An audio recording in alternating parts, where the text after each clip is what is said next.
공천 뇌물 사태의 키맨인 김경 서울시 의원이 경찰 수사가 시작되자마자 미국으로 출국했습니다. 원희룡 전 국토부 장관을 소환 조사도 하지 않으면서 특검에서 반년 내내 출국 금지시킨 사례가 있는데, 경찰에서는 핵심 키맨을 출국 금지도 시키지 않고 내버려 둔 것입니다. 성추행범 장경태 의원에 대한 수사 진행도 마찬가지입니다. 12월 4일에 고소인을 소환 조사했다고 하는데, 어제 한 달 만에 동석자를 참고인 조사했다고 합니다. 이런 수사 진행 상황에서 도대체 피의자 장경태 의원에 대한 수사는 하는 겁니까? 안 하는 겁니까? 살아있는 권력 앞에서 한없이 느려지고 무뎌지는 경찰의 칼로는 결코 권력형 범죄를 수사할 수 없습니다. 특검 도입이 반드시 필요합니다. 정교 유착, 공천 뇌물, 항소 포기, 이재명 정권의 3대 권력형 범죄 게이트 진상 규명을 위한 2특 1조 신속하게 추진해야 합니다. 첫째, 이재명 정권 주요 인사들의 통일교 정교 유착 의혹 규명을 위한 특검 추진입니다. 통일교 게이트 특검이 가장 먼저 수사해야 할 대상은 민중기 특별검사입니다. 민중기 특별검사는 통일교 특검을 도입하게 된 근본 원인입니다. 전재수 장관, 정동영 장관 등 이재명 정권 주요 인사들의 통일교 유착 의혹을 알고도 뭉개면서 야당만 수사한 민중기 특별검사의 편파 수사 은폐의 배경부터 수사해야만 제대로 된 진상규명이 가능합니다. 두 번째 특검은 2022년 지방선거와 2024년 총선의 더불어민주당 공천 뇌물 카르텔 진상규명을 위한 특검입니다. 세 번째 국정조사는 대장동 일당에 대한 서해 공무원 피살 사건까지, 대장동 일당에 이어 서해 공무원 피살 사건까지 연이은 정권 비리 항소 포기에 대한 국정조사입니다.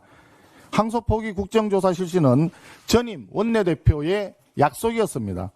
원내대표가 물러났다고 약속을 유야무야시킨다면 더불어민주당의 그 어떤 약속도 향후에는 국민들이 믿을 수 없게 될 것입니다. 2특 1조를 반드시 관철시키도록 하겠습니다. 다른 야당과도 계속 협의해 나가겠습니다. 한중 정상회담 관련입니다. 장관급 인사가 영접에 나섰다며 호들갑을 떨면서 시작된 이재명 대통령의 중국 방문과 한중 정상회담은 의전적 장면만 부각되었을 뿐 대한민국의 실질적인 외교 안보 이익은 거의 확보하지 못한 채 이벤트성 회담으로 끝나고야 말았습니다. 지난 9월 북한 김정은의 방중 당시에는 우리 대통령을 맞이했던 인허준 부장보다 당 서열이 훨씬 높은 정치국 위원 왕이 외교부장이 직접 영접에 나섰습니다. 중국이 누구를 전략적으로 중시하는지 여실히 보여주는 장면이었습니다. 외교에서 중요한 것은 말이 아니라 결과이요 실천입니다. 서해에 위법적으로 설치된 중국 구조물 문제에 대해서 사과도 없었고 철거 약속도 없었습니다. 모호한 공령의 바다라는 표현만 남겼습니다.